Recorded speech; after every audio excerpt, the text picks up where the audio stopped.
On this week's episode of Ride the Lightning, the Tesla unofficial podcast, a former Tesla engineer joins me to talk about life at Tesla during a critical time in the company's history, the run-up to the Model 3, and how his new company could be the answer to one of the biggest concerns about owning an EV, that being charging at an apartment complex. Enjoy.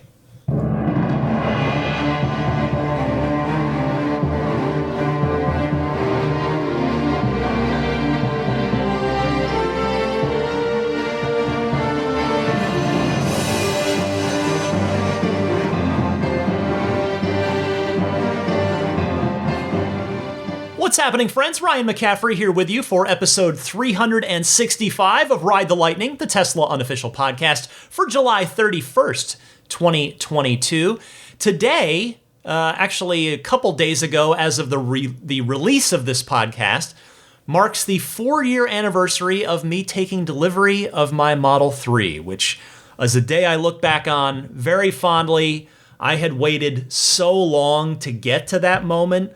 And I remember vividly the day was fraught with some anxiety because there was an actual problem with the Tesla payment website, and I couldn't actually get the money moved over from the car loan, and it took and this was on a Sunday, so nothing was open, and anyway, I actually made, there's a time capsule that I made of my feelings and emotions and my experience of that day. If you go back, I guess maybe you'd have to just search for it on teslapodcast.libsyn.com, which is the hosting site of this podcast. Maybe Google would be quicker. I don't know, but I think I just called it My Delivery Day or something. If you just search, Ride the Lightning Tesla Delivery Day, that might pull it up. It was from July, of course, of 2018, as we are now at the 4-year anniversary of that. But it's also coming up in just a couple days after this episode officially publishes, the 7-year anniversary of the first episode of this podcast, which released on August 2nd, 2015. And boy, what a ride it has been. This podcast has led me to things I never would have thought possible. I got to sit down and interview Elon. That's the big one, back on episode 200. And I know a lot of you joined me at that point in time. You listened to that episode, and then you were kind enough to stick with me ever since, and I'm so grateful for that. I got to interview Franz von Holzhausen, the chief designer of Tesla, on episode 220, just several months later, which was such a thrill for me because I've never gotten to interview the guy that designed my car before. That was so much fun, and I've been to I've traveled to a number of different places, and I've met so many of you over time, of you either, looking me up if you're in the San Francisco area or whatnot. So I just want to sincerely say, before I get going here, thank you. Thank you to all of you who've been listening, whether this is your first episode by chance, and you're wondering, hey, when is this guy going to get to the Tesla stuff? Whether this is your, say, 166th episode, since, again, a lot of you joined in right at episode 200 with the Elon interview, or maybe some of you out there, I know this is your 365th episode. Or even technically, this is the 367th episode, because I did not only the aforementioned special delivery day episode that I just released as an extra show, I also did that same thing, just released as an extra show. In the fall of 2018, I did a Tesla beginner's guide, which is probably really, really out of date now. But I made it at the time because so many people were getting Model 3s. The car was just hitting volume production. And so that's probably a time capsule itself right now. Anyway, what I want to say again is thank you, because your time is valuable, and I really do appreciate you spending an hour plus of it with me each and every week. And also, real quick, those of you kind enough to back my podcasting efforts on Patreon at patreon.com/Tesla Podcast, I hope all of you at the ludicrous tier that get access to that weekly lightning round bonus mini episode enjoyed this week's bonus mini episode, which was about how getting the very unique opportunity to drive the original Tesla Roadster back in 2009 totally changed my life. And I'm telling this story now on the lightning round on Patreon because last week, as it turns out, was the 16-year anniversary of the unveiling of the original Roadster. So again, if you'd like to learn more about my Patreon, I always give it a plug at the end of the show, but you can find more at patreon.com/Tesla podcast. It's the totally voluntary way that you can choose to support me and my podcasting efforts here if you like. All right, let me set up the heart of the show here real quick. It's not going to be the usual roundup and analysis of weekly Tesla news, and that is because in just a short while here, I am going to be departing on a family trip with not just my wife and kid, but my extended family as well. We're going off on a family trip. And so I take it very seriously that this podcast needs to come out every week. I need to give you content because it's important that you can count on this podcast being there. How else can I expect you to be a loyal listener? How else can I possibly expect you to consider backing me on Patreon if I'm not there for you each and every week? But I also need to get a little time, a little downtime, take a little break from the podcast, have some family time. So if you've been with me for a while, you know that what I like to do with these episodes is to have a really nice, awesome conversation with somebody in the Tesla community. And that is exactly what I'm about to do here. The interview is with a gentleman by the name of Nicholas Johnson. Today, he's the founder of orangecharger.com, which you'll hear a lot more about in the interview. But he's also a former Tesla engineer who worked on the Model 3 and talked about life at Tesla during that vital period of the company's history when they were trying to get the Model 3 ready to go and into production and out the door. So I really hope you enjoy this. It is a 57-minute long conversation. I had a really good time talking to Nicholas and learning about orangecharger.com because as you'll hear, I think it could really be a serious step towards solving the multi-unit dwelling problem that EVs inherently have. So he'll tell you about that, and we'll talk about the early Model 3 days and the run-up to the 3 at Tesla. Now, next week, the timing of my vacation here, I should be back in time to give you a recap and analysis of everything that happens at the annual shareholder meeting happening next week at Giga Texas in Austin. If not, though, I do have a plan in place, but I'll just spoil it for you, because if I don't use it next week, this plan, I will use it soon. I won't sit on this for too long. I just recorded a really awesome hour-long conversation with Ben Schaefer. He's the co-founder of Unplugged Performance, which is the aftermarket Tesla performance and accessory place that you've heard me bring up on the show from time to time. So that's in the can and ready to go. Maybe for next week, but if everything goes okay with my travel, and if everything goes okay if I don't get COVID on this trip, then I should be back with a recap and analysis of the shareholder meeting. So enough yammering from me. Let's get to the meat of this episode, which is my conversation with Nicholas Johnson from orangecharger.com, a former Tesla engineer. I hope you enjoy this. But stick around. Afterwards, I'm going to do a few phone calls, and then your pro tip of the week and all the usual stuff. I actually have an update on my solar situation that a number of you have been emailing me about. So there's more show after the interview, so stick around. But for now, enjoy the conversation.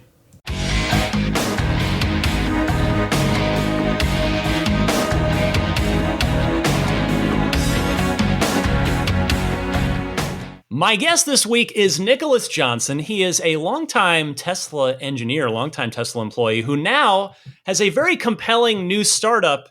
It is Orange EV Charger, which you can learn more about at orangecharger.com. And I think this is going to be very relevant to a lot of people listening to this, and we'll get into why in a minute. But first, Nicholas, welcome.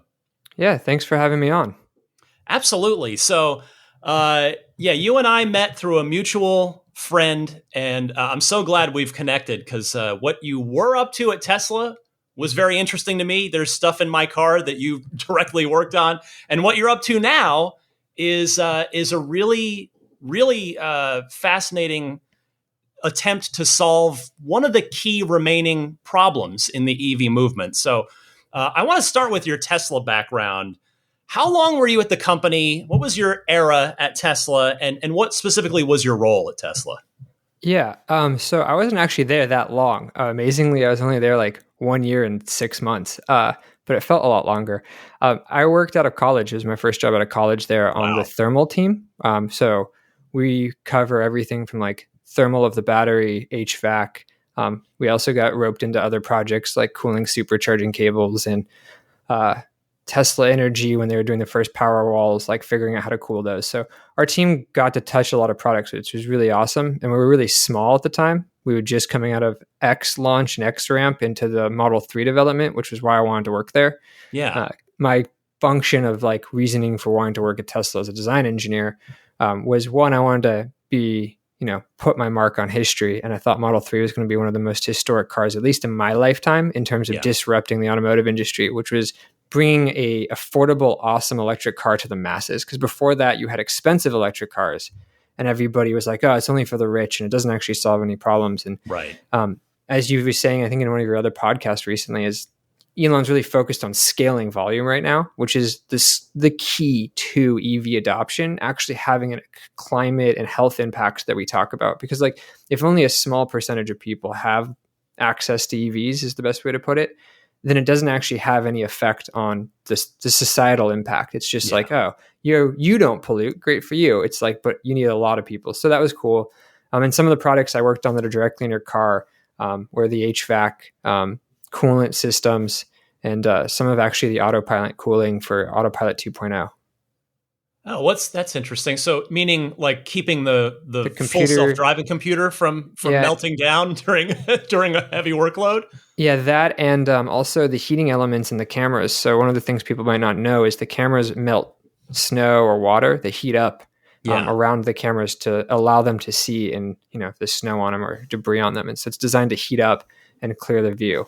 So we also did the design for that.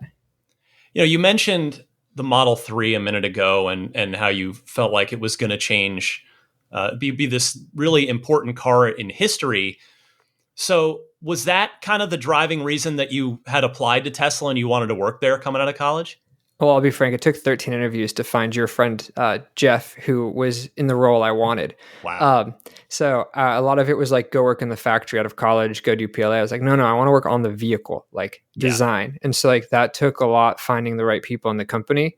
And then I was really fortunate I ended up on the team I ended up, because it ended up being one of the best teams I've ever worked with in terms of like drive and like uniting around a core mission. And that was pretty awesome. It's never really seen it actually again.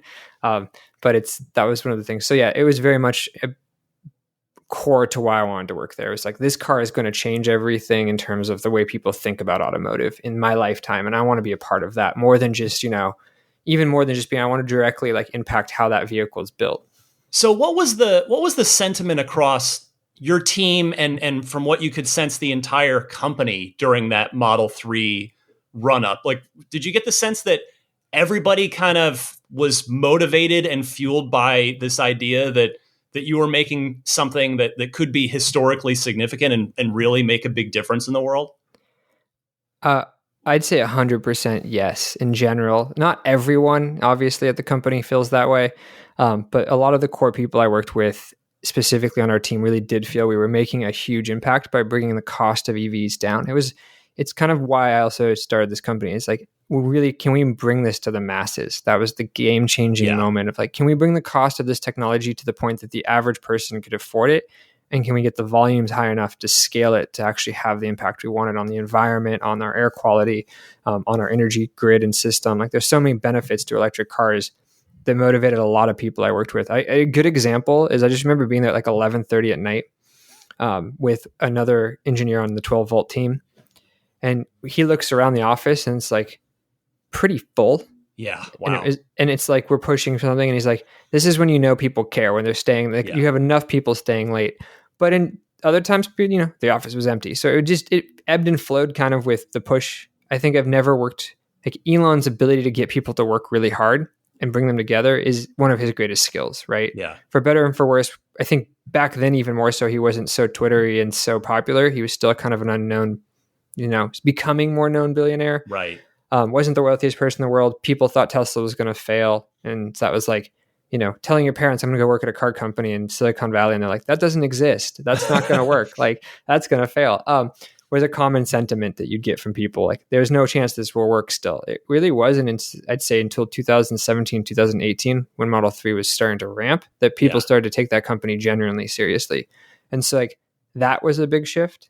But yeah, in general, by far the best team I've ever worked on, because we were all motivated by that, for the most part, by that mission. So it was like, you want to be here on a Saturday? Yeah. It wasn't like, oh, I got better things to do. It was like, I'm working on something that will hopefully change how humanity consumes resources. And what is your sense of the car now? Here in 2022, it's gone on to win awards. It's wildly popular. I mean, it's been overtaken by the Y from a popularity production standpoint, but the Model 3, I think, granted, you're talking to the host of a weekly Tesla podcast. So yes, I'm going to say that the car's been a wild success, but what is your sense of the Model 3 now when you see them driving down the road? I know you've got a Model S, but what do you think about when you see that car now? Well, I'm always stoked when I see it, and you see a lot of them, which is really cool. And I start seeing more of them when I travel, which used to not be a thing, because like if I go to Florida or like Texas, you didn't see a Tesla. Now I do, and I see Model 3s and Ys everywhere. And it just makes me smile knowing that like this car has changed the perception and gotten more people that might have never thought of driving electric to convert. And so that's been awesome. Like a product that's changed the way people think about what electric means. That's what that did. And that's kind of what I think its value prop is. Now, as a car, it's definitely not a perfect car. I'm a car guy, and I have like my loves and hatreds for every car. And sure, like you're a DeLorean guy before a Tesla guy. And yeah, it's like definitely not a perfect car. Yeah. No. And so I think like that wasn't what was so important to me about it. I think it's got its strengths, and its strengths are really good.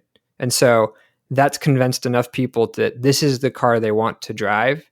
And that it's electric is just another, like sometimes it's not even the main reason they're buying it. And that's a good sign. We did our job well there. But in general, that team and the company did their job really well to scale it to where it is today. And it's truly impressive. But yeah, I think the car has aged pretty well, actually.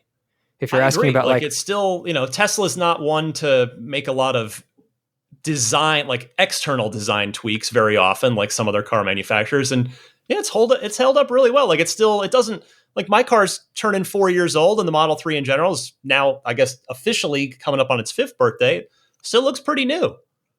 Yeah, I think they did a good job with design. We can give Franz some credit there. He did something right.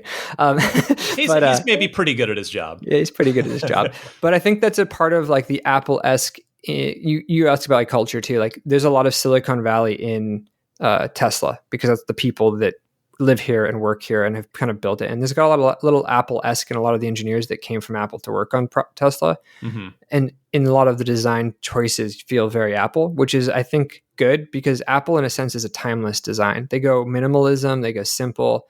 Right. And by doing that, you build timeless design. But in terms of like the engineering, I also think that the people that worked on that car, my director is one of the smartest people I've ever worked with. And I learned so much about thermodynamics and aerodynamics from him because that's not my degree. I'm an electrical engineer. But like the amount I learned from him in a short period of time gives you a sense for how smart he was. And that is in the ethos of the company and the ethos of the product. There's so much integration and engineering that makes that car amazing. And it was designed to bring the cost down. It wasn't just engineering to like, right. It wasn't like Mercedes engineering to make your car do something it doesn't need to do. It was making it so the car could be affordable, which I think is really profound in thinking about engineering in a different way, especially because, a lot of car companies for the last decade have been using engineering to build AMGs and M Sports to make cars go faster. And the other one's fuel efficiency that you see a lot of engineering in. And this is right. Like taking that paradigm and going, well, we're going to take something that doesn't have a fuel efficiency problem and give it to the people by bringing the technology cost to reasonable. I think to kind of really put something though that really bothers me in the last year is the price of these cars has gone up so much. Like they keep going up in price, not down. And I feel like the Model 3 started off with the ability to do it, but I actually feel like the Chevy Bolt is closer right now to achieving like their widespread adoption of EVs to the masses. Right, they cut their price. They cut their price while Tesla's is going up. And I kind of get it. Like Tesla's become a very luxury item and they have the ability and the demand. Like they're sold out for 6 to 9 months on most of their cars. Like getting one is a challenge. And they also have shareholders that want to see that stock price go up. But in terms of like the mission of the company, I was really hoping to see those cars' prices go down. And we know from like external, it's publicly, so I can say this, but like they're making more than any car company per car sold. They're in like the $10,000 to $15,000 in profit per car, which is unheard of in the automotive industry when like BMW 3 Series make 4,000. And that was like the high end of what a car company could expect to make on a pretty high volume luxury car. And so they've blown that out of the water. What I would have loved to see is more of the prices come down. But what I think we'll see is the supply chain is the reason that's happening. It's like, we got to stay in business. We got to scale. We're growing fast. We got 2 or 3 years of scaling before those prices might drop. I mean, that's also a testament to the market. Like every car is expensive. Toyota, what is it? My favorite one is the Toyota RAV4 Prime hybrid. It's like a $46,000 car MSRP. And it went for sale for like $115,000 at a dealership. And like, that's just the world we live in right now. So it's not so much a testament to the Tesla. It's just a testament to the automotive industry, but it hurts us. I mean, us as like a society by being so expensive. Yeah, no, and I agree. And that's why, I mean, I talked about on the podcast, like my wife's considering a Bolt because, she just needs an around town car. She works out of her house. We doesn't need anything with supercharging or anything fancy, but there's nothing on Tesla's product roadmap for her, even though we would love to buy another Tesla for her. So where there've been hints of the $25,000 Tesla from Elon tweets and stuff, but there hasn't been really any traction in terms of what that will become and when that timeline is. Like so much of Tesla timelines are kind of the Achilles heel of that company.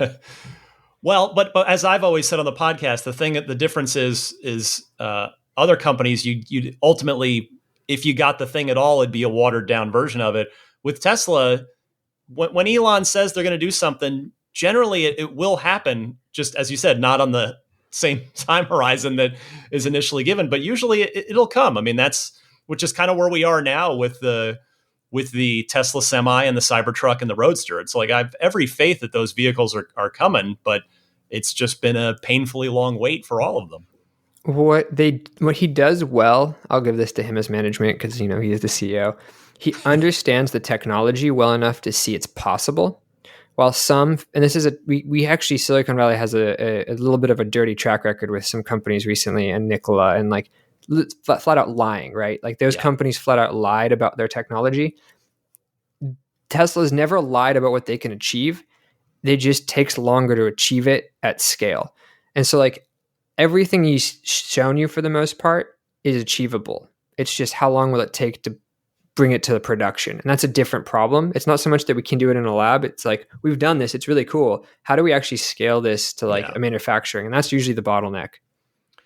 Let me just ask you one or two more Tesla questions, and we'll get on to Orange, which is, that's why you're here. You're not here for your health. So we'll get to plug in here in a minute. But much was made. Elon talked a lot about sleeping on the factory floor and being down in the early down with everybody, trying to get cars done in the early days of the Model 3.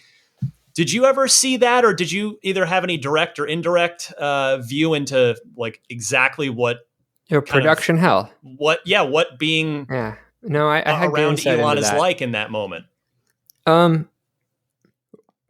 little bit. I wouldn't say I have direct interaction with Elon in those moments, but you'd see him around.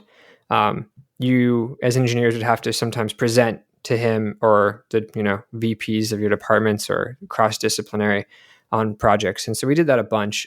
For factory ramp, I think what I give Elon credit for is he would be there. Like the CEO of Ford's never showing up to put parts on a car. Elon would. And I think that's a difference between the type of executive I'm going to say was, I don't know if he is today. I think he's more focused on SpaceX because Tesla is kind of now coasting on its success.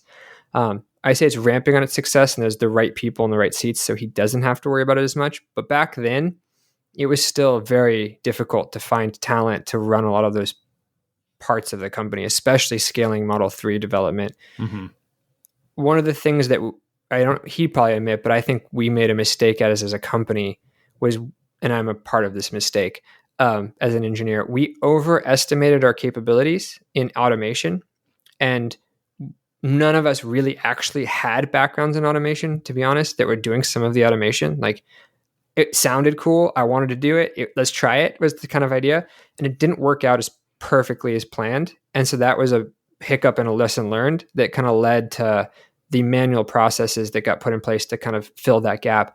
What I will say is they've filled in those gaps with automation over the time of lessons learned. And that's where I think Tesla is one of the best places as an engineer to work, because you get to work on something, often fail, and then figure out how to make it work the second time or the third time.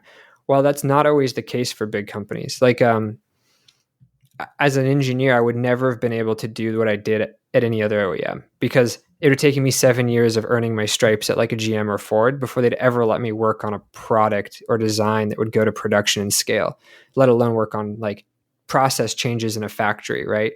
But because Tesla was a lot more like, let's try things and give smart people a chance, you get to work with really smart, hungry young people who are willing to put in those 100-hour weeks to learn, because that's what we love doing.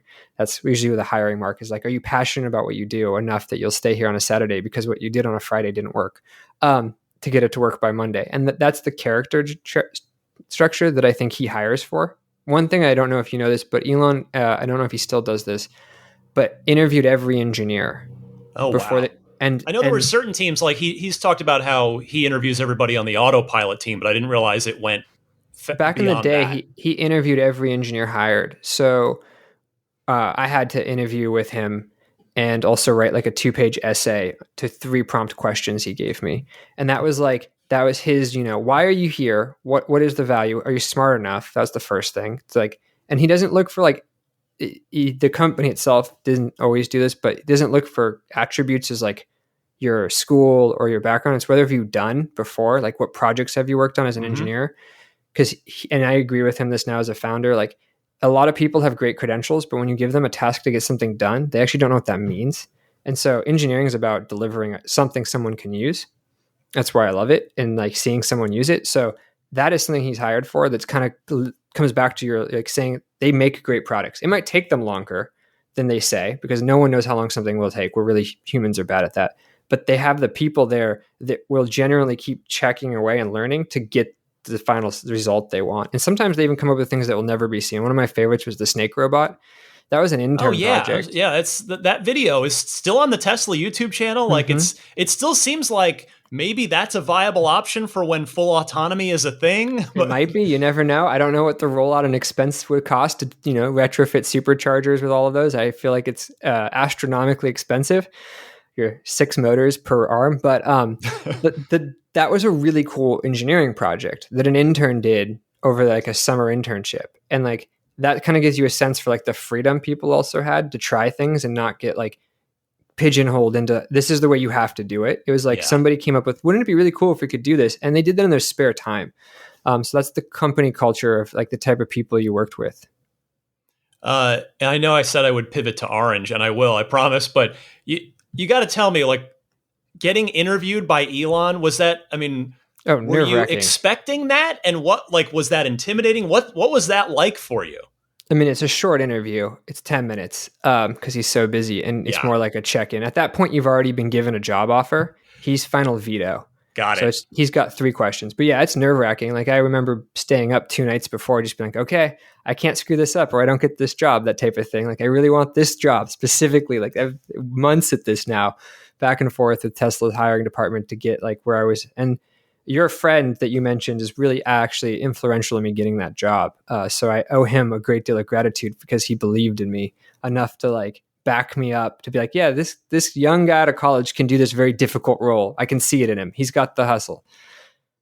And then I left him a year and a half in to do something even more difficult. Well, all right. There's the perfect segue. See, I appreciate you're taking the interview into your own hands. So again, I teased it at the top, Orange Charger. could, the way you described it to me, and I've been studying the website and talking to you, and this is going to be relevant to not just a lot of my audience, but the entire EV movement. So before we dig in deeper, can you give us the Cliff's Notes version of Orange Charger and what you are trying to do? Oh, 100%. Yes. We do this all the time. So Orange, I started 2.5 years ago to solve a problem that I kept coming across, which was, a few of us actually kind of solved it. It was a bunch of EV enthusiasts. So it's very relevant to the market, which was installing electric vehicle charging in multifamily properties. And the data point that really got me excited by this to really focus on the problem was in 2019, Model 3 was doing great, selling amazingly. And we were looking at sales data of EVs in general. The Bolt was selling actually pretty well. Leafs were in their version 2 starting to sell you. In San Mateo County, where I live, which is just a little south of you, is one of the highest adoptions of EVs at the time. It was like 6% of cars on the road were EVs. When we looked deeper, one of our actually founding investors in this company looked deeper at that. He realized that only 9% of those cars were being registered to multifamily residents. But in San Mateo, 46% of people live in some sort of multifamily unit. So it was like really skewed. And then one of the things we hypothesized was, well, the car is still kind of expensive. So unless you could afford a house, you really couldn't afford the car. But that's not true when you look at some of the rents you pay here in some of these high-end apartments. So we looked at those, and those were still skewed. And we interviewed a bunch of people. So before I started this company, I was a founder of another company that I'd spent 3 years working on that did AI-powered traffic management called Light.ai. Give them a little plug. But it was a big decision to leave. And so when I left, I wanted to be sure. So I'd spent, before I left, 6 months with these guys arguing back and forth on the problem and then what the solutions should look like, and interviewing and people in the communities on Facebook, on Twitter, on Reddit, on the Tesla forums, asking people how they charge their cars. And a lot of the times I'd ask people that lived in multifamilies. And in that time, I watched a lot of people give up their car. Like they'd bought a Model 3 and they're like, after 5 months of owning it, or sometimes less, living in a multifamily, having to use superchargers or find public charging, I don't even want the car anymore.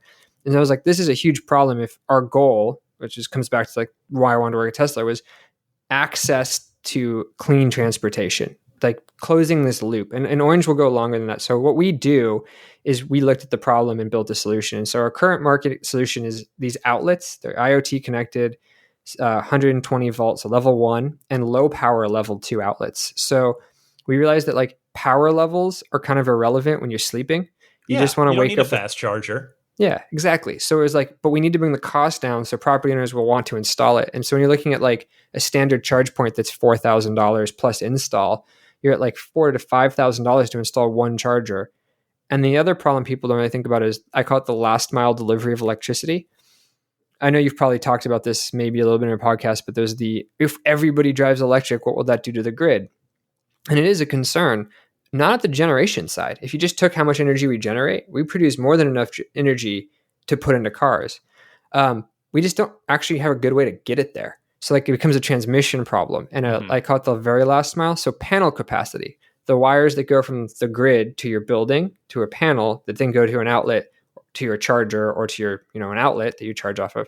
Those wires across all of America, that last mile, are limiting who and how many people can charge. And that's what we're kind of solving. We're working on scaling. And so that's Orange's value prop. And then to do that, we built a mobile payment platform, because the other side of this is property owners want to collect money for the electricity they're giving away. They don't want to give it away for free.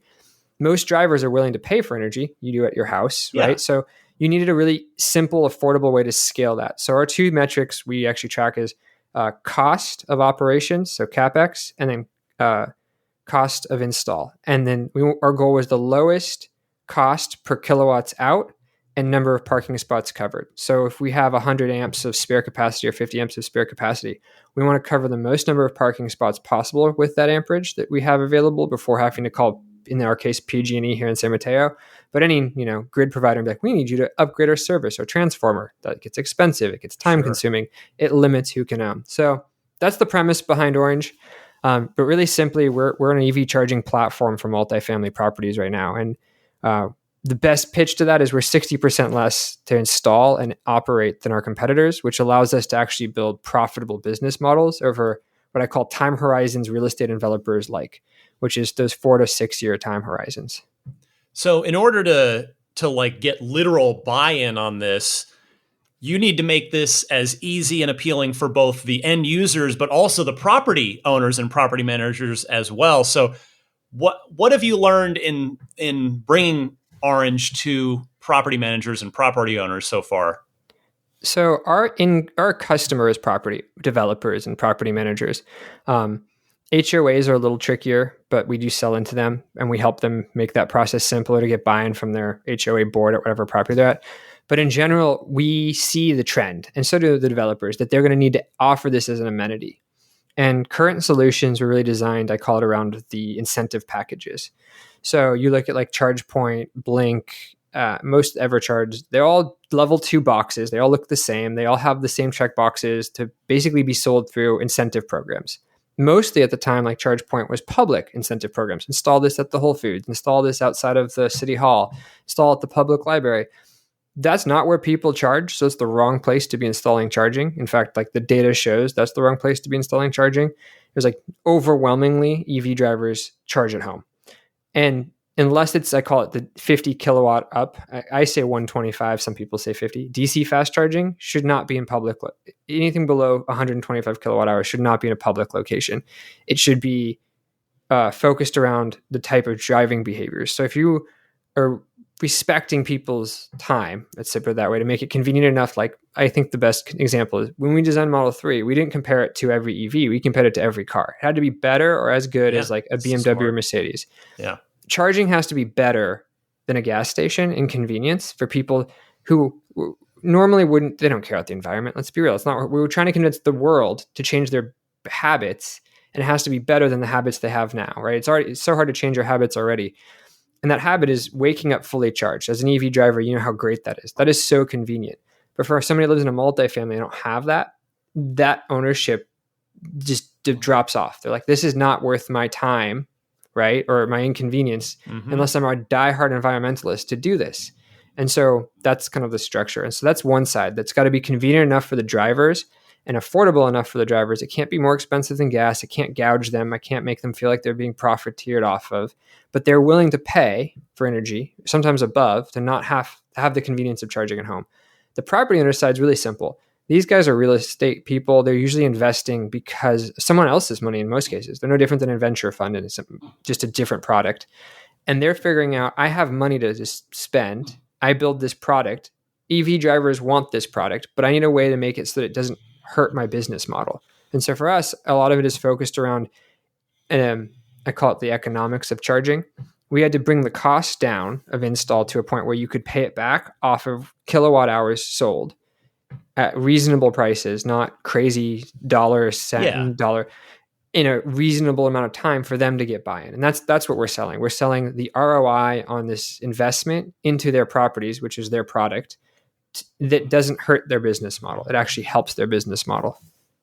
You know, I was going to ask you what you've learned from your time at Tesla that you've applied to this, but I think you kind of just answered it. It's the affordability factor. It's just trying to make this a common sense solution for everybody involved. Yeah, and the other one that we really focused on was scale. So like a lot of times people talk about shared charging as a solution. We'll install 1 or 2 ChargePoint or level 2 chargers and the residents can share them. And I've yet to see that ever work. I don't know if people on this channel would ever want to chime in and be like, yeah, I had a shared charger at my apartment complex and no one moved their car. And that was like the common one. Like your car takes an hour and a half to 2 hours to charge it on a 40 amp circuit, let's say. Right. On the average miles driven in the Bay Area is 45 miles a day. It's 29 nationwide, so it's even less than that. You're just trying to, I call it the top off approach. You don't ever think about charging your car like a gas car from like 0 to full. You think about, I'm at 50 to 80, 60 to 80, 40 to 80. It's always like, and it's usually where you said it, or I'm going on a road trip tomorrow. I want to go to 90 or 100. As long as you can top off, and I call it net positive, where at the end of a week of driving your daily commute, your chores, you're dropping the kids off, whatever your lifestyle is, you get the miles you need back. That's what we're selling. And so the shared approach fails at that because you don't have the confidence of knowing that where you park your car every night, you can plug in. You have to hope someone's not there and that they'll move their car once they're done charging, which traditionally we have data to show doesn't happen. Most people leave their cars plugged in. So that's why our solution is really about scaling the number of parking spots covered too. It has to cover as many people as possible. Yeah, a friend of mine, a coworker of mine, just bought an Ioniq 5, loves it, but he was already texting me about he didn't know he was texting me about EV etiquette, but that's what he was texting me about, because he said, "Oh, there's somebody in my complex, my building, that they're clearly done charging because their car just sits there all day, and I want to plug in. What do I do?" So, yeah, you're. What'd you tell him? I'm genuinely curious. Like, what do you think the general EV etiquette is for that? Do you unplug them? I told him that it's generally frowned upon if you unplug someone else's car. That is generally not received well to the best of my understanding. A lot of times I probably wouldn't like it. Even if I were done, I would probably feel a little like weird about it. Yeah, it'd be like, why is someone so close to my car? Yeah. Yeah. That's the security camera mode. You go in and you check out, like, who was it? Low sentry mode, yes. Yeah. Now, Nicholas, your investors / advisors are names that longtime Tesla fans will recognize here. Yes. Martin Eberhard and Mark Tarpenning, who happen to be two of the original co-founders of Tesla. So how the heck did you come to meet them and get them involved with Orange Charger here? And what have they brought to the project for you? Well, they've brought mentorship. So they're longtime Silicon Valley founders. In fact, before they started Tesla, they started an e-reader company that was like the idea of an Amazon e-reader Kindle. Before that, there's a thing for Amazon. And they sold that right before the dot-com crash. And then they were kind of thinking about what they're going to do next. And that's how Tesla came. And there's, Elon's story, Martin's story. I don't really know which one. There's truth in all of them. So I kind of let that one go. But in general, they've been amazing advisors and investors to have on the cap table and deal with from time to time. Mark Tarpenning is one of the nicest people I've ever gotten to work with. And he's always willing to help. He's very networky. So I don't know if that's a proper legal term, but he introduces you to the right people. Is that anytime you need an intro, he's willing to make it. He's really well connected, so that's his value. And everybody only has good things to say about him. Martin, super intelligent engineer, one of the smartest engineers. So when I was thinking about like product design, product development, manufacturing, he could send me places and be like, talk to this guy. I used to work with him. So they've been really valuable there.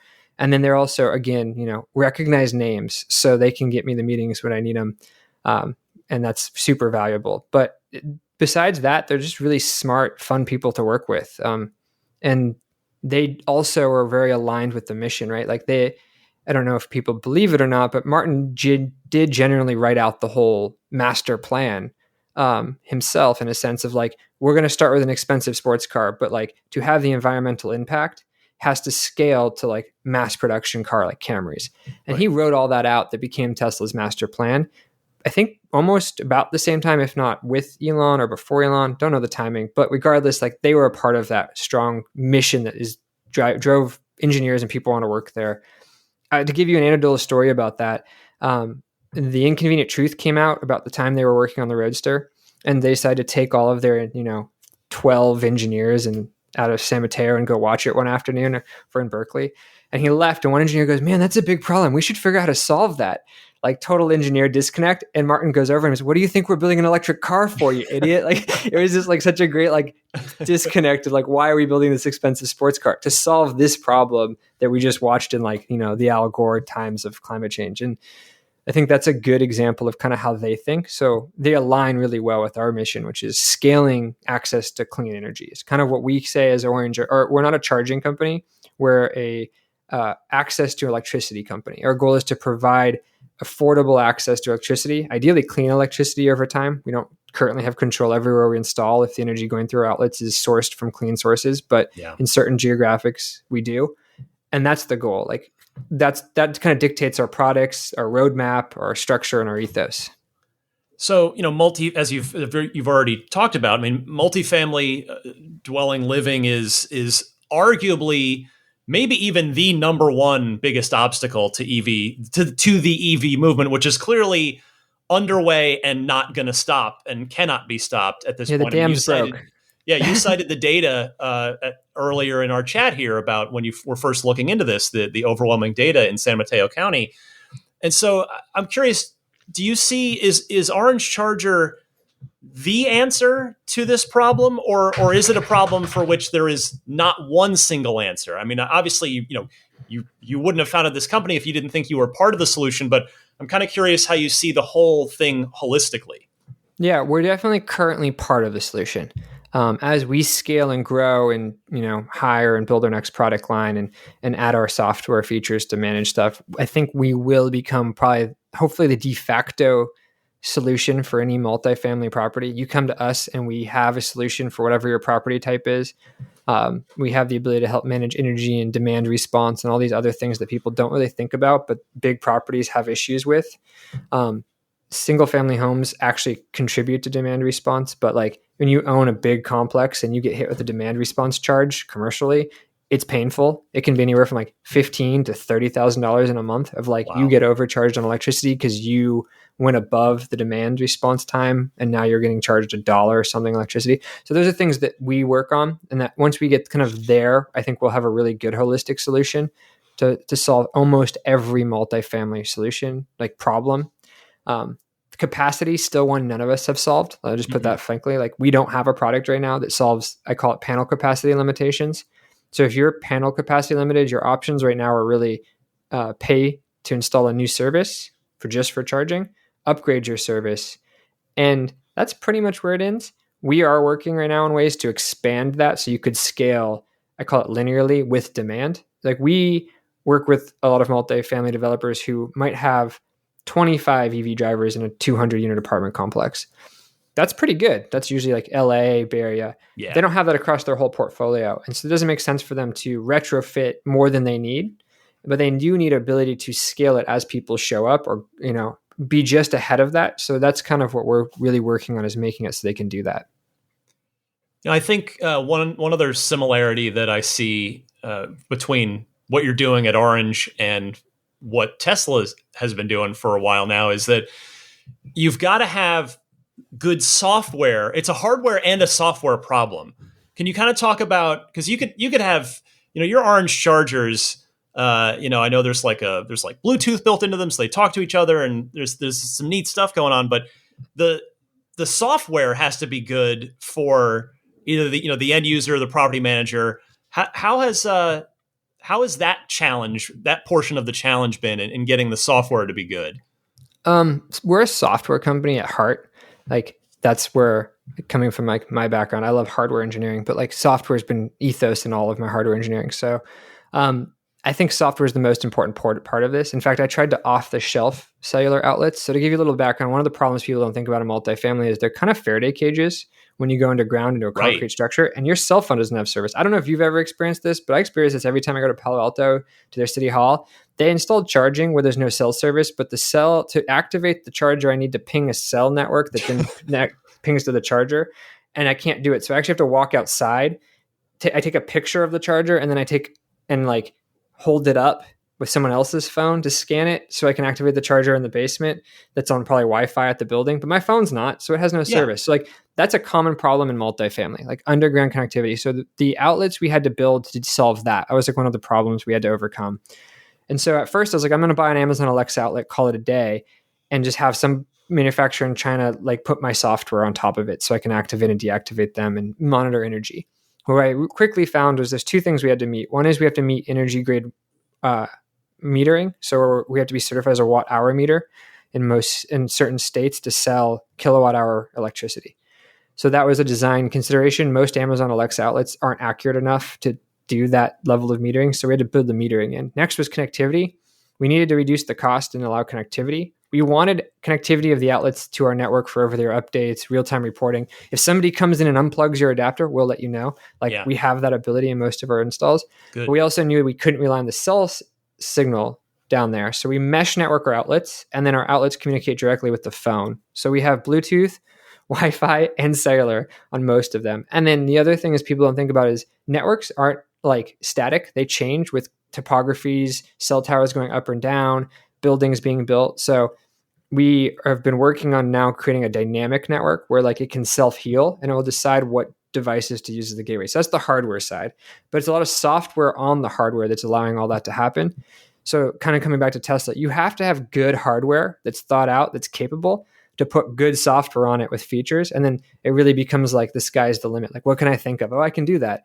I think the way I look at it is a lot of companies in this space, especially the charging space, they buy hardware from vendors. Like they'll buy from like a company that sells DC fast charging, and then there'll be the software and payment platform on top of it, like Electrify America, EVgo.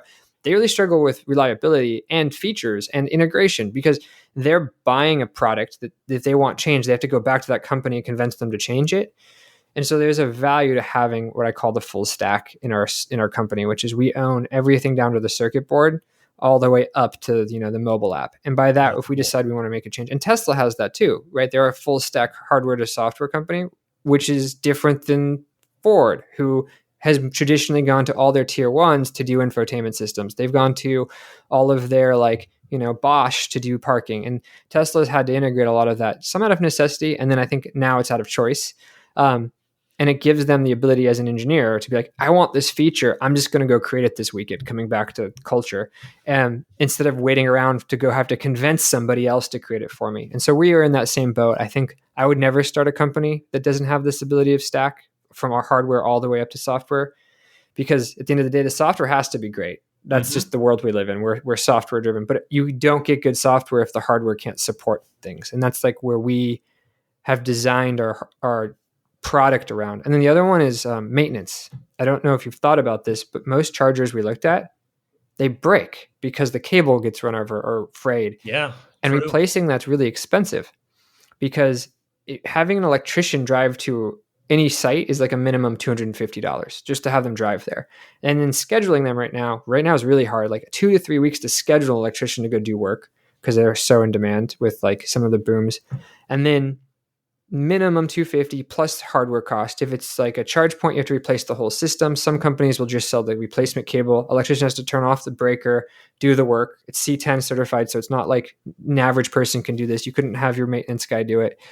And we were like, that's really bad because that means if things break, it's on the property. It's really expensive if we have that. So we actually removed the cable with our outlets, which we get kind of criticized for. It's just an outlet. But as a driver, you get a mobile adapter. You'll take care of it better than the public thing. We just know human nature. And if it breaks, Amazon 2-day. That's the longest you'll be down, right? And there's no electrician, so that was a huge realization that by removing the cable, we remove one of the main failure points to inhibit people from broken chargers. Oh, I love it. It's good stuff. So that's the hardware aspect of it. How do you get the word out on this besides coming on the Tesla podcasts like this one? Because I will say, as somebody who is an EV owner, who follows the space very closely, obviously doing a podcast every week, before you and I sat down recently and you were telling me about Orange, I just was not aware of it at all. So what's, because, I figure it's awareness, this theoretically sells itself if the price is right, which I know is a big focus for you. So what's the plan on getting the word out on this? So a lot of our actual effort is getting our word out with people that don't even drive EVs. A lot of the people I deal with are like management or owners of large multifamily companies. They own thousands of properties across the US and they're institutional investors in real estate. That's where a lot of our actual focus is. So we're a pretty B2B company in that respect. So we're not going to an EV conference. We're going to to give you an example, a multifamily housing conference. And we're hanging out with people that buy and build multifamily housing because that's our current niche target we're after. And we want to become the dominant player in that space. And that is a little different than, say, another charging company who's selling mostly to EV drivers, right? And then there's not a lot of value for us, I'd say, doing ads because you're not going to be able to go on our website and buy now. I mean, you can, but we're going to take that away soon because most of our deal flow is actually through B2B sales and managing projects. So we don't just sell a product. We actually manage a lot of the time the site assessment, recommended install, electrician hiring, and permitting and drawings all the way to completion and commissioning. And so one-stop shop. One-stop shop. And it's kind of a necessity in the space because we're doing B2B. These people, in a sense, are used to that. That's how other people sell to them. And we have partners that help us do that. So because we have to have I call it a certified type of installer, C10 electrician, often union to do a lot of this work. It's not as easy as just selling something online. So that is one of the reasons you probably haven't heard of us or seen a lot of us, but we're changing that. Hence these podcasts is we want more people to know about us so they can find us and we can help them. We're a pretty new company. So we've only actually been selling product for 8 months. The first part of starting a company is building product, getting UL certified, doing some bring up. We're revamping a lot of our software right now from like mistakes we made early on, thinking about like, this is how we think it's going to roll out. Now that we've rolled out, we're like, oh, we actually need to change our software to like better manage, I call it organizations, or better manage drivers, or better do billing, and like automate certain parts. So like there's still a lot of work that we're doing there that I think will be the next 3 to 4 months before I feel like we're going to just be ramping these things out of a manufacturing facility. But yeah, the more people know, the better. Hopefully we can solve as many parking spot problems as possible for people in their multifamily so they can own EVs and do it in a way that makes property owners stoked to have us there. And so, now that we're getting some, you're speaking to a fairly large audience of 100% EV owners and or enthusiasts. So for my listeners out there who might be in a position where the orange charger might benefit them, either as an end user and or as a property owner, property manager, what would you advise them? What should their next step be to try and get in touch with the company, get orange into their property? Well, the easiest way to get orange in your property is go to our website and fill out on our homepage our like contact form, and we'll reach out to you pretty fast in a day or two. If you guys overwhelm us and you like us so much, it might take us a few more days. We just brought on 2 new sales guys in the last 2 weeks, so that's been probably helping with that.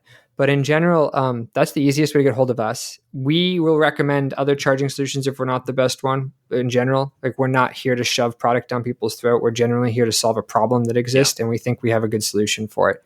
So we're happy to give insight and information on like what is your problem.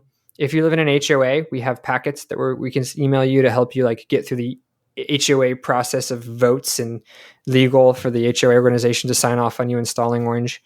And then the biggest one I think I'd be interested in knowing from your audience is because they are EV drivers. And what I did early on actually is I went to all the superchargers in my area during rush hour, called like the 5 to 6 p.m. And I hand out these little flyers to find people like how many people still have to rely on DC fast charging as their mode of charging. And I think that's something that is your audience has probably a lot more of than we know, because it was a rather staggering number. Like you'd expect DC fast charging superchargers for Tesla owners to be like, road trip. Like, I don't know about you, but you have at home charging. You really only use it like me who has at home charging to do a road trip. Like you're driving really far one day, or you're driving down the bay and back and doing a loop. Like it's not your daily thing. But for a lot of people, but you see it too. Bay Area superchargers, of which we are blessed with many, are full all the time. Yeah, and that's a testament to those people probably don't have access to charging at home. And so those people, I want them to become our customers. I want them to be like, hey, I'd love to have a 620 plug in my wall, get 15 miles an hour, and wake up every day with the miles I use. And so I don't have to go to a supercharger every few days to top up my car. And I don't think people think about this, but it's actually really bad to do DC fast charging. So there's to your car, like it's not good for it. It was designed to make an EV convenient for the 99% of driving that you do when road tripping. It's like, I'm going to drive to Colorado. Before EVs, before supercharging, that would take you freaking forever. Like you're stopping. Ask the original Roadster owners about that. Yeah, Roadster owners know about that. And so like that solved that problem. It wasn't designed to solve at-home charging, because it does have a negative impact on your battery life. There's no question there. And then the other one is cost. It costs more to use those. Those prices we just saw increase. I think you just had somebody on your podcast talking about like Canada's doubled or more in their supercharging prices. Yeah. I think we're going to see that trend continue, because the problem with DC fast charging is it's not a business model that works. Tesla does it because it sells cars, but I think it's Electrify America is VW's punishment for Dieselgate. Exactly. So like they're not doing it out of the kindness of their heart, and that they're going to try to figure out at some point to monetize that as we get to the masses, right? Where we're talking 10, 20, 30% of EV drivers. It's going to be a profit center for people. They're going to be like, I install charging to make money, and you're going to pay probably close, to be honest, in the future for gas prices for those, because they can. There's no you're buying and you're not, and it's like that's my fear of that. But on top of that, it does one other thing people don't think about. It's impact on the grid. Mm-hmm. So during the time you get off work is also the time we have like the highest spike in energy consumption, as well as when all of our renewables kind of die off. So all the solar on our roofs start getting That's shaded. a good point.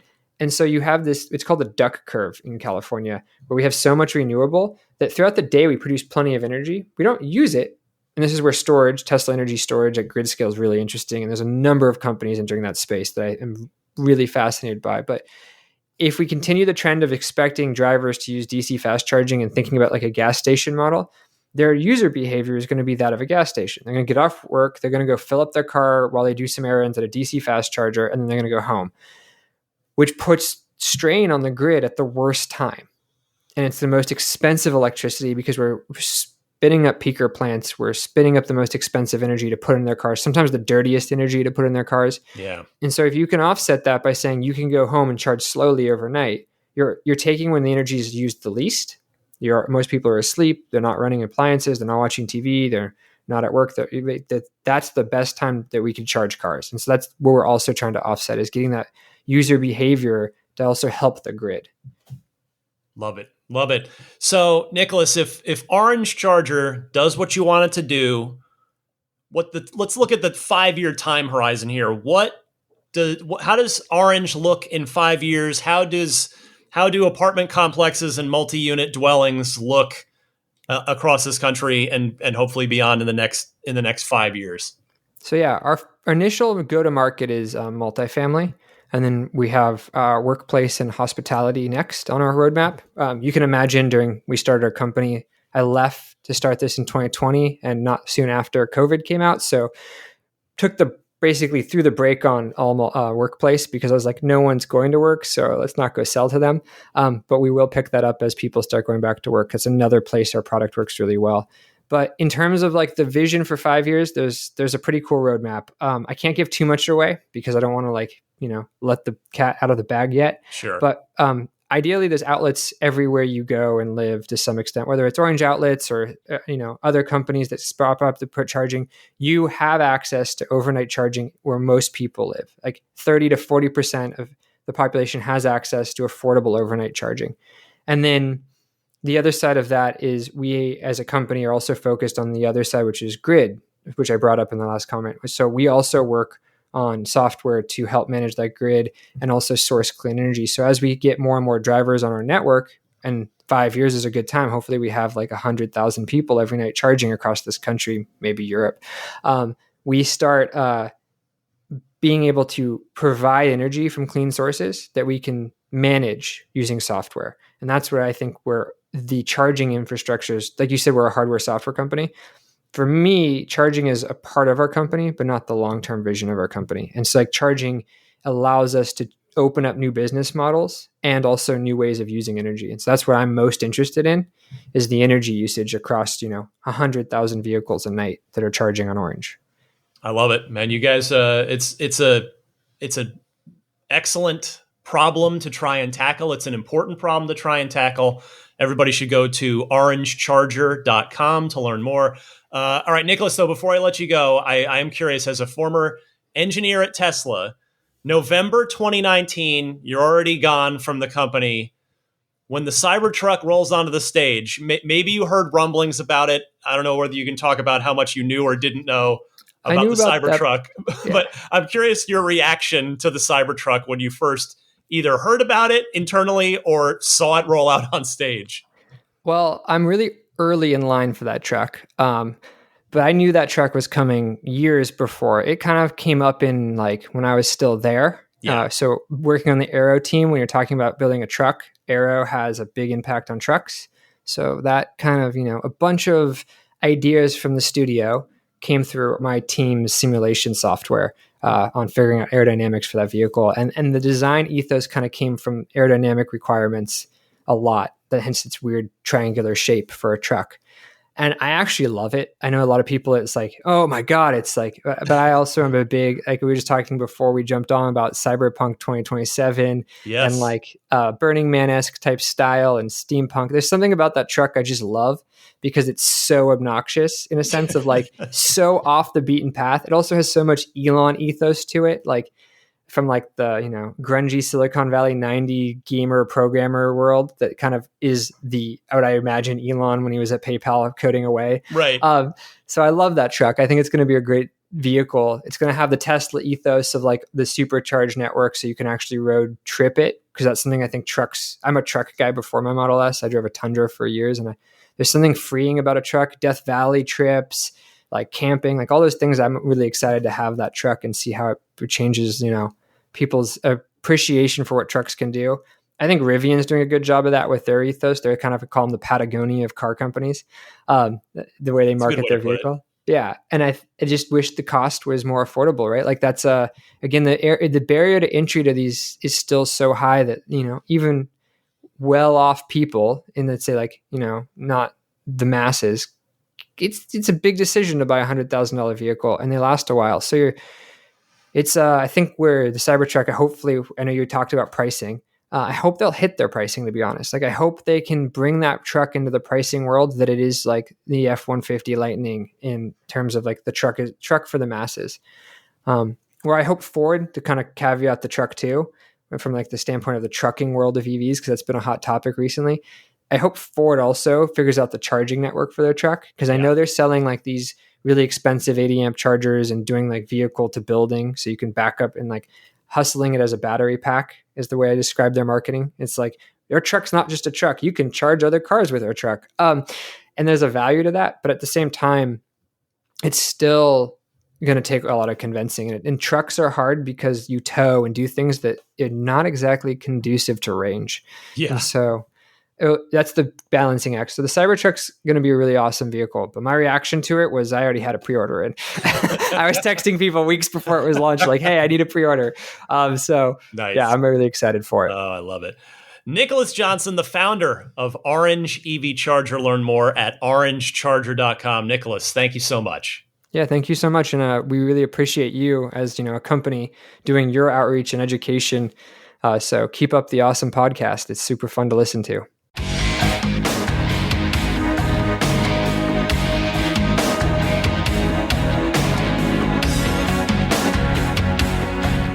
I hope you enjoyed that interview. I had a really good time chatting with Nicholas there. Learned a lot. It's always neat to get the insight from somebody that was actually there. While I was sitting there waiting for my car, he was working with a big team to help try and make the thing happen. All right, let's do a few calls from the Ride the Lightning hotline. Your calls. If you've got a question, comment, or discussion topic for the podcast, give me a call. There are two easy ways to do that. Either use your smartphone's built-in voice recording software, record your question. Please try to keep it to 90 seconds or less so that I can get to as many people each week as possible. And then email that file to me at teslapodcast@gmail.com. Or you can take that same 90-second or less call and actually call and leave a message on the Ride the Lightning hotline itself. It's a toll-free number you can dial anytime, and the number is 1-888-989-8752. Again, that's 1-888-989-TSLA. And if you know someone special with an upcoming birthday, anniversary, graduation, or some other special occasion, you can give them a unique gift of recorded voices from friends and family telling them why they're special. The recordings can be podcasted or put onto a keepsake. Visit lifeonrecord.com to learn more. First up is Cody in Tennessee. He's the gentleman you may recall had his Tesla firebombed. An explosive device was thrown under his car while it was parked on the street, and I played you the news clip. He made the local news. Here is Cody with an update on his situation. Ryan, Cody in Tennessee. Following up on my Tesla attack, for lack of a better phrase. So someone recognized the vehicle from my Instagram, reached out to the parents of the owner of the vehicle, and they reached out promptly to me saying, hey, this was our kid. We're mortified, pay for everything. Don't worry about it. Just let us know. And so sorry. And so fortunately, the damage wasn't as bad as I thought it would be. It was Tesla took care of me this morning. It was an aero shield that needed to be replaced. It went off. The explosive went off right below the rear motor. Unfortunately, there's no damage to that. Thing's a tank, which is great. So they took care of it. The parents of this kid paid for it, and we're all set. Frankly, very relieved to know that it was actually not done with malice towards me or my car, the attack that is. It was actually kids messing with a kid across the street, their house, and my car happened to be parked right in front of that house. So it had nothing to do with me or the car or anything like that. So I'm relieved from that perspective. It was an anxiety-ridden 24 hours, which is about how long it took for us to find out who did it. So it happened pretty quickly, and it's all been squared away now. But I wanted to update you and the listeners. If you feel like you want to put that out there, thank you for everything you do, and keep up the good work. Cheers. Cody, I appreciate you taking the time to follow up with me on that. I am relieved to hear, first and foremost, that your car is okay and there's no serious damage to it. Now, secondary to that, I'm also happy to hear that your Tesla wasn't specifically targeted, nor was it anything directed at you personally. And hey, kudos to the parents involved here for taking responsibility and making you whole on this as well. I'd like to see that. I should add as well that in Cody's email to me, where he attached his voice recording there, he also told me, quote, "I'll also note exclude home is no longer selected on my car," which was my advice I gave for really him and anybody that's got their car parked on the street, even if it's right outside their house. So Cody, I'm glad to hear it. I'm glad the news is good here. And here's hoping that you got all of your bad car karma out of the way at once, and that the rest of your Tesla ownership experience will be, if nothing else, an uneventful one for you. But thank you very much for calling in. Adam from Orlando is up next, responding to my discussion about the key fobs being removed from new Model S's and Model X's, that the key fobs will no longer be included at delivery. Go ahead, Adam. Hey, Ryan. Adam from Orlando here. I was just listening to the latest podcast, and you were talking about the key fobs not being a big deal for the S and X. I agreed on the S, the 3, and the Y, but the X is a totally different thing. The X allows you to open all of the doors automatically from up to 100 feet away, plus the self-presenting door feature for the driver's side. So I think it's a better option in that respect, because you might always have your phone with you, and you don't want the door self-presenting all the time. So if you use just the key fob, you're only going to have that self-presenting door when using the key fob. So you can leave that key fob in the house and not have to accidentally trigger the door walking by it in the garage and whatnot. So I really do think it's a good option for X owners. And like you said before, when you're buying a $100,000 plus vehicle, it is sort of a big deal to just cut these little nickel and dime things out for cost-cutting reasons. So thanks for the show and all you do. Adam, you know what? Good point. I agree with you. The X is a bit of a different beast than even the Model S.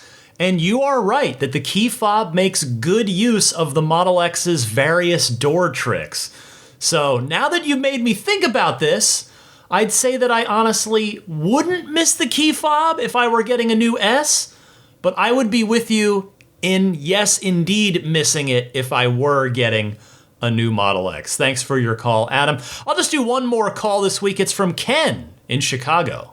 Hey, Ryan, this is Ken from suburban Chicago. Long time, first time.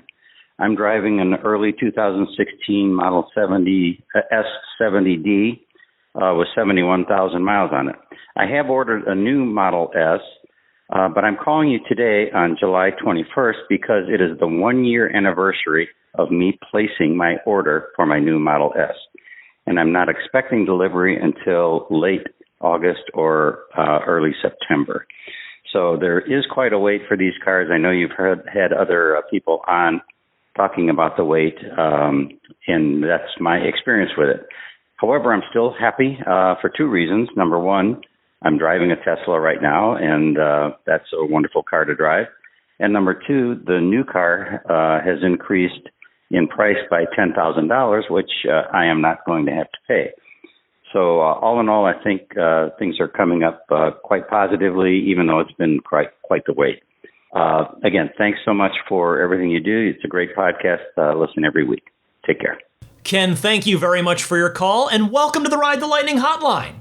You are clearly a patient man, and while that $10,000 savings relative to new orders is definitely the biggest thing that you can take solace in during your long wait, I would respectfully note that there are two other cool things that you will also have in return for your 13-month wait time.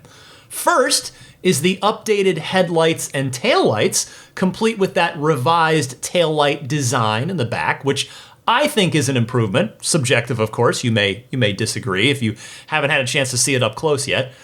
But second is the tilting center screen.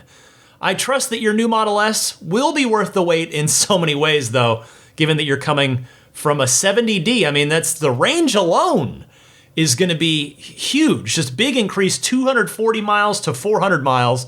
And second, of course, obviously, you get that whole new interior, that redesigned interior as well. So here's hoping that new S finds its way into your garage very soon. Thanks again for your call, Ken, and take care. All right, that is all the time I've got for phone calls this week, but keep those calls coming.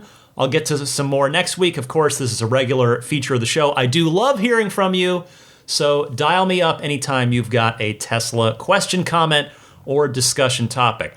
But stick with me, the show is not over yet. I want to tell you about my solar experience and the next step in my solar journey, which is now happening. I'll give you your pro tip of the week and more coming up right after this. This is Steve Downs, the voice of Master Chief, Sierra 117. You're listening to Ride the Lightning, the Tesla unofficial podcast. You know, that Cybertruck looks a lot like a warthog, doesn't it? Master Chief, out. As for what's going on with me in my Tesla life, we have decided to proceed with solar panels on our home, which is very exciting. As I told you last week, and then the week before, I did call Tesla first. I reached out to Tesla first, and they were very quick. As I told you, they got a quote, immediately, and a design proposal right away. But then when I actually spoke to someone, or when they sent the final design, it was just not going to be a lot of energy offset. 43%, I believe, is what the energy offset number they quoted me. Got on the phone with them and talked through it, and just didn't quite seem like it was going to work out. So I had also reached out to Budget Safe Solar, who, as you know, I promote them at the end of the show. They're a friend of the podcast. They had reached out to me and explained their whole deal about how they're basically like a solar broker working in all 50 states and Puerto Rico, and they work with you to try and find the best solar project to meet your specific needs.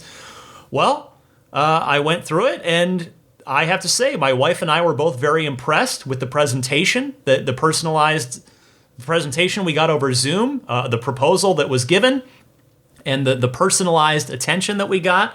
And I'm telling you, this is not an ad. I promise. This is like I said, I was all set to go with Tesla first. Like, I went to them first, and if they had given me a system that we were going to be happy with, we would have gone that way, and didn't quite pan out with Tesla. I don't hold that against them.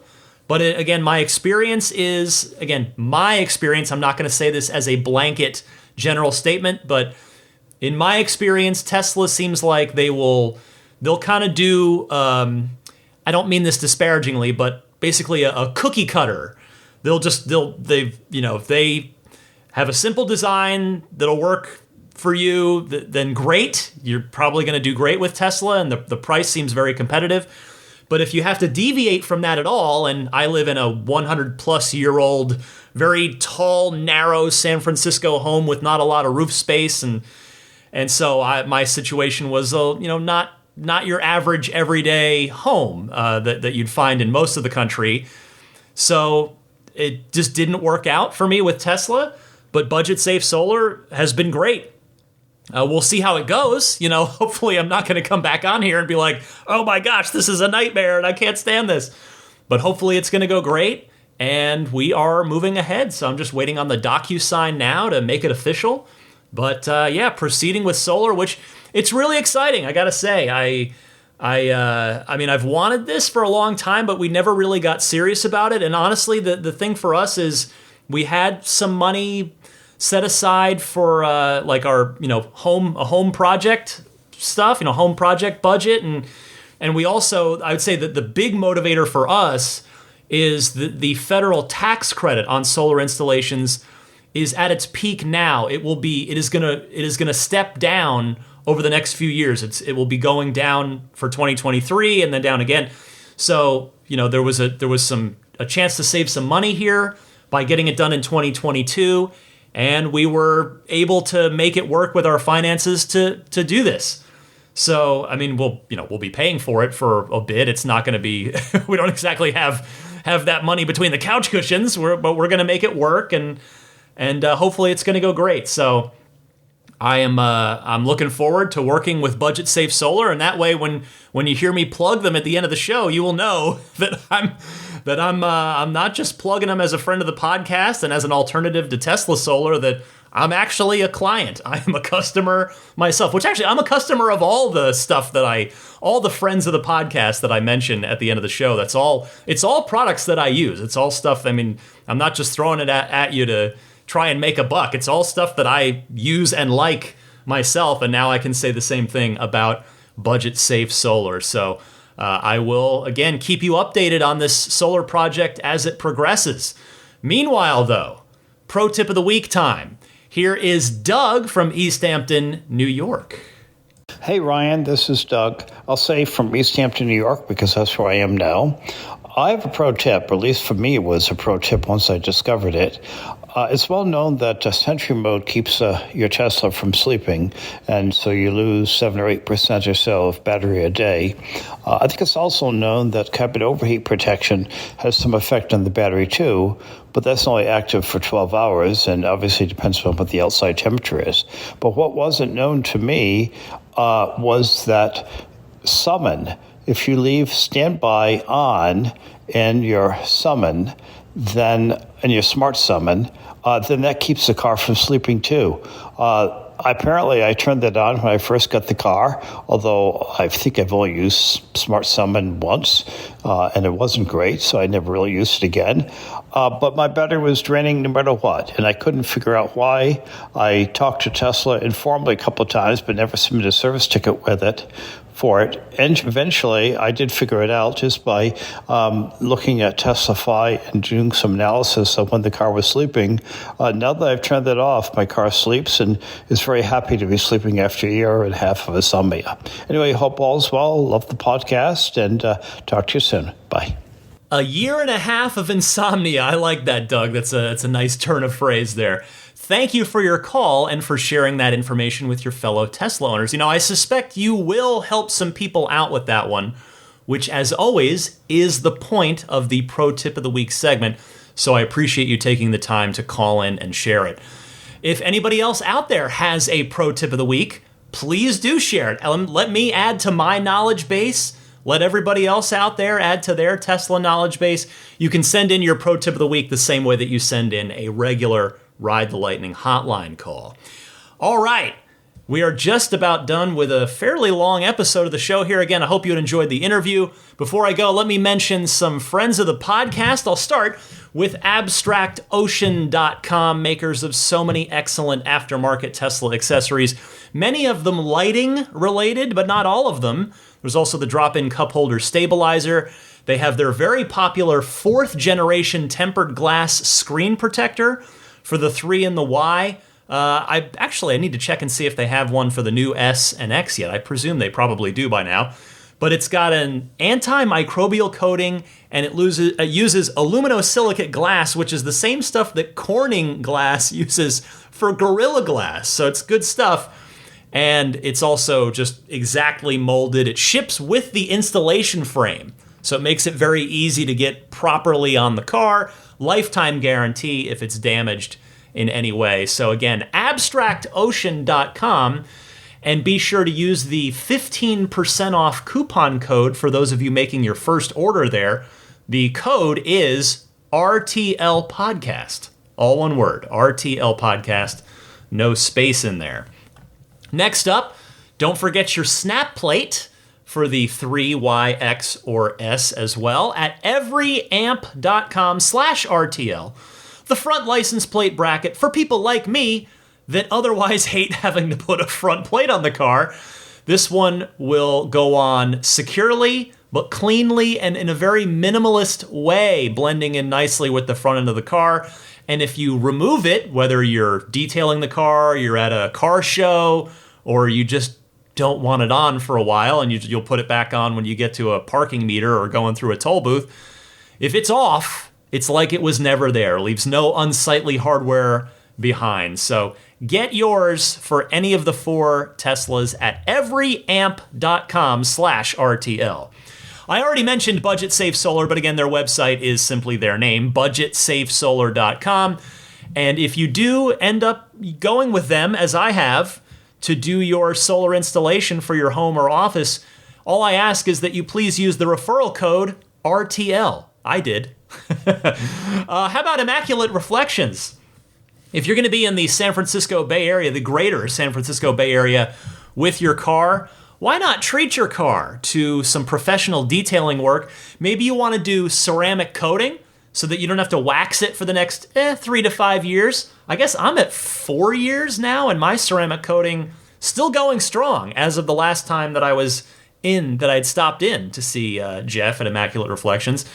So yeah, ceramic coating is awesome. It's a super wax, basically. Jeff can do that for you. There's also, of course, paint protection film. If you want to do some, maybe the front end of the car, maybe the front end and the rockers and all the high impact areas, maybe you want to do the whole thing. There's also paint correction. Get your paint finish looking better than factory new, which is exactly what Jeff did for my car. It looks better than when it came out of the factory. So anyway, any service you book, it can be anything. You don't have to do it like a certain dollar amount or whatever. Any service you book, there is a nice little discount waiting for you. All you got to do is mention that you're a Ride the Lightning listener, and the way to reach out is through the website, which is irdetailing.com. And then there's puretesla.com/RTL. Don't forget that /RTL on the website there. That is the place to go for your dash cam and Sentry mode setups, because you want a reliable dash cam and Sentry mode at all times. I told you the story last episode about how I was nearly sideswiped at 70 miles an hour on the freeway by a Prius taxi cab. And I saw a lot of you went onto my Instagram to watch the video of that too, the dash cam video. And if that person had hit me, I would have had the video to prove that I was in my lane going perfectly straight. So thank goodness that I had my dash cam. Make sure you're using one as well.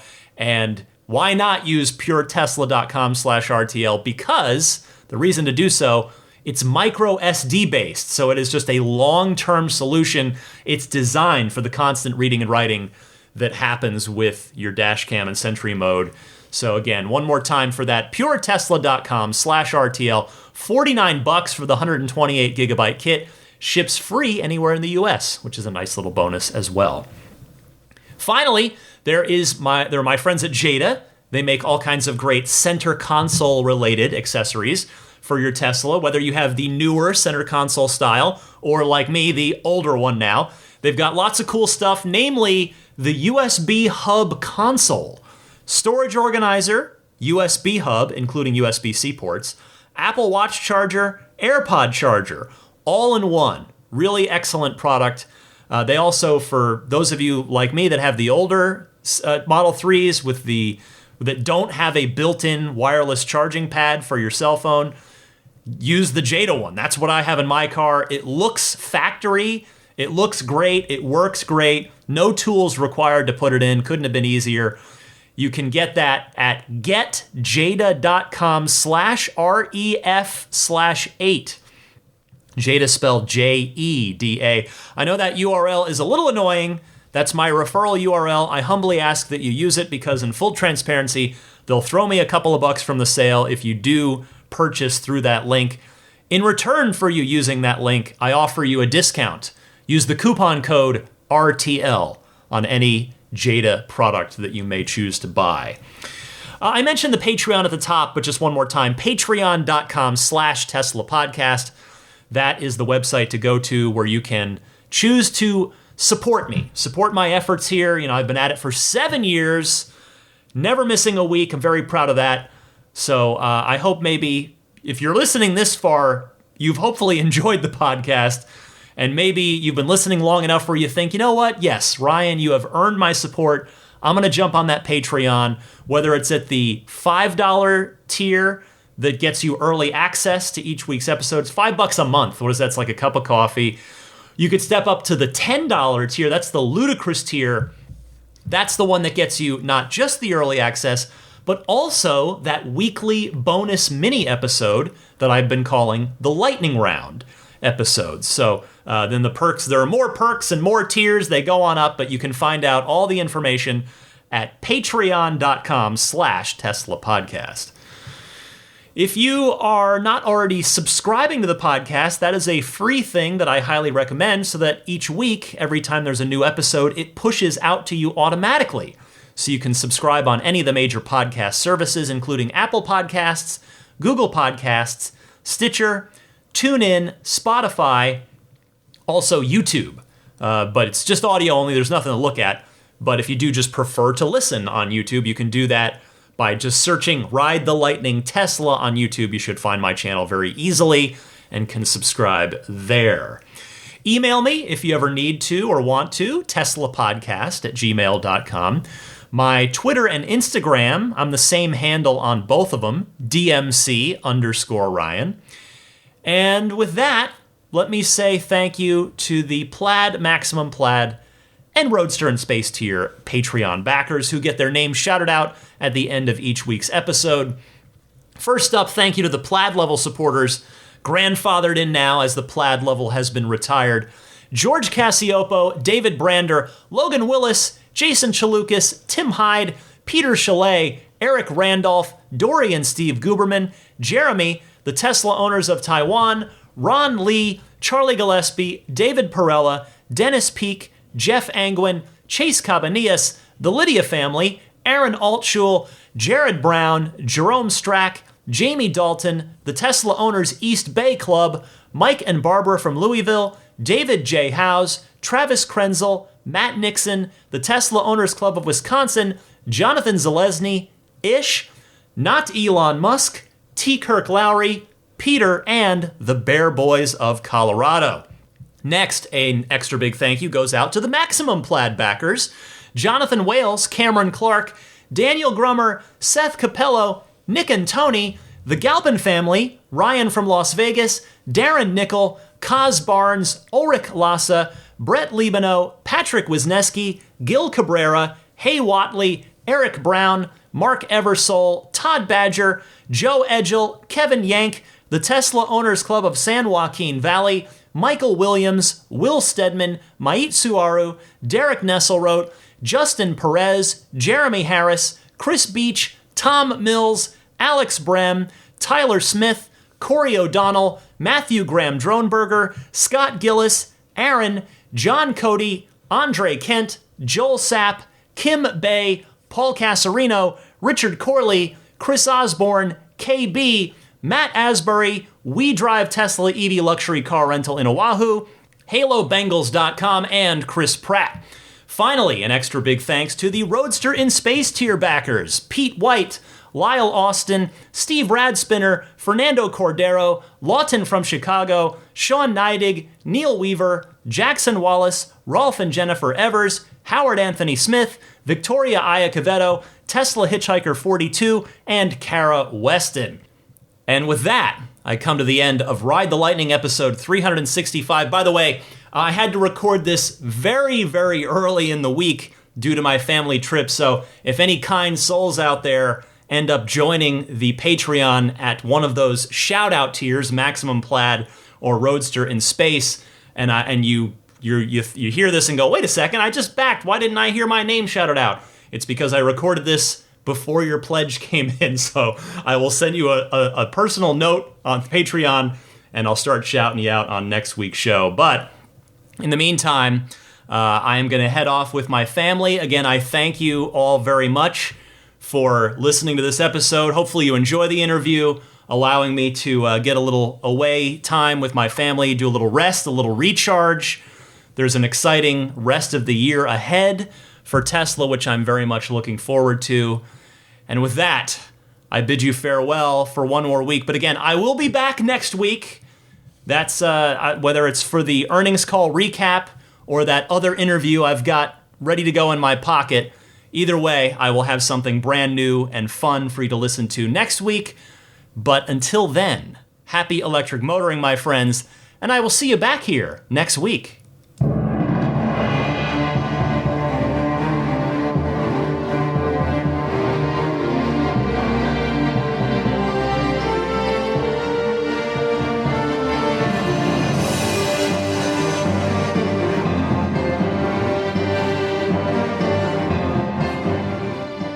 I mean, I think a Tesla is the most fun thing you could possibly buy ever. That's what it's meant to be. Our goal is to make it's not exactly a car. It's actually a thing to maximize enjoyment. It's maximum fun.